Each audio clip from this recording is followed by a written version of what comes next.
Will you justify that your call for the international support to the resistant to be able to survive and to defeat the agenda as the climate justice actions? I think it can be seen in that way, yeah. I think that if we're serious about protecting the forests in order to mitigate climate change, then we need to support the authorities and the communities that live in and protect those forests. And there's a number of ways of doing that. There's a great need for basic humanitarian assistance also, and support for refugees and health care for displaced people. There's a long list of needs. But I think the most effective way of supporting those groups that are trying to protect the forest and trying to defeat the junta is by providing support from air strikes. So that would mean, I think, direct military support to ethnic armed organizations and PDFs in order to shorten the civil war and to protect communities and forests from attack. But why military support? I think it's in the balance right now, particularly if we look at the developments in Karenni and the Sitaung River Valley. This is quite close to Naypyidaw. Of course, the huge achievements of the Northern Alliance are very, very significant as well, but maybe a little bit further away from Naypyidaw. I think with a bit of luck, the right strategies and the right support, anti-junta forces can succeed in Myanmar. But the biggest thing holding them back is the terrible air strikes and drone attacks, which not only impact on fighting forces, but also on civilian communities as well. So it seems to me, I'm not a military expert, but that a fairly modest package of support to PDFs, and particularly, I think, to ethnic armed organizations, because EAOs have a well-established chain of command, so I think that makes them maybe more reliable partners militarily. The right kind of support, I think, could really inhibit the Myanmar army's ability to use air strikes against anti-junta forces and civilians, but I think that needs to happen now. So I think it's no good having debates for the next couple of years, but really I believe that action is required soon. Probably relatively modest in terms of the actual inputs, but of course requires political decision making.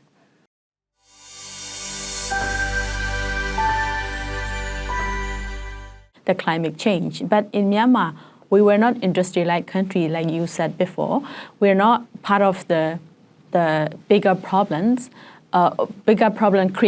Creation group, but we could be a part of the solution, like you said. So what are the more specific way that Myanmar could be part of the solution to the climate change globally? Yes, thank you.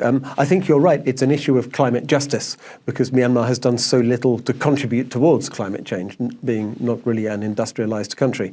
But Myanmar is so vulnerable to the impacts of climate change. So it's very unfair that Myanmar should suffer this way. And around the world, governments now are increasingly taking climate change seriously. But of course, the junta in Myanmar is killing citizens and issuing new logging and mining concessions rather than addressing the issue. I think the biggest contribution Myanmar can make is through the conservation of forests. Most of the best remaining forests in Myanmar are in upland ethnic nationality areas. The best remaining forests in mainland Southeast Asia are in Myanmar, in these ethnic areas. So this is all the way from the Arakan Yomas up through Sagaing, Kachin, parts of Shan State, Karenni, Karen, Taninthai, parts of Mon State even.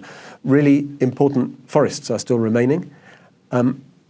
By protecting these forests, we can help to support carbon drawdown, which will slow climate change globally. So that means that Myanmar, and particularly the ethnic areas of Myanmar, have globally important contributions to make. And I think that's probably the first thing.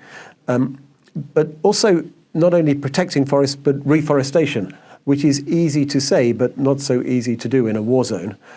Nevertheless, in many of the areas I've been describing, ethnic armed organizations, I think, are increasingly aware of the issues. And there are many very active CSOs, so civil society is very well developed in many of the areas I've been talking about. So I think that this is an area where EAOs can create the policy environment, the security environment. CSOs working together with communities have such important roles to play in sustaining and supporting indigenous lifestyles, which are quite sustainable environmentally, and this is very much part of the heritage of ethnic communities, can create more green places and rehabilitate the green lungs of the world. Yeah. Mm-hmm. Yeah, but the international community seem to be not interested in Myanmar a lot compared to the other global issue like Ukraine and Gaza crisis. But for the immediate issue like a climate change, how important it is for the Myanmar to be supported? Yes, I mean, I think you're right that Myanmar does seem to be a forgotten conflict. I think there's an important geopolitical dimension, so I hope that some Western countries will be interested in Myanmar as part of the sort of global context when we think about the sort of relationship with China, for example.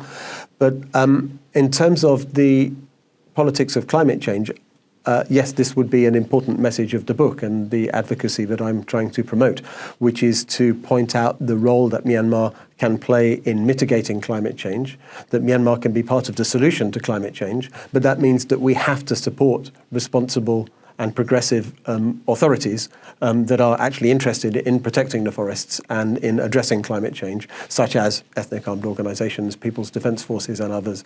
And I fear that if the military junta is able to continue in power, that we will see the rapid destruction of Myanmar's natural resources, and that will have terrible impacts on climate change mitigation and will be bad not only for Myanmar but for the Southeast Asia region and for the world. How much concern is there to protect and to preserve the natural resources in Myanmar?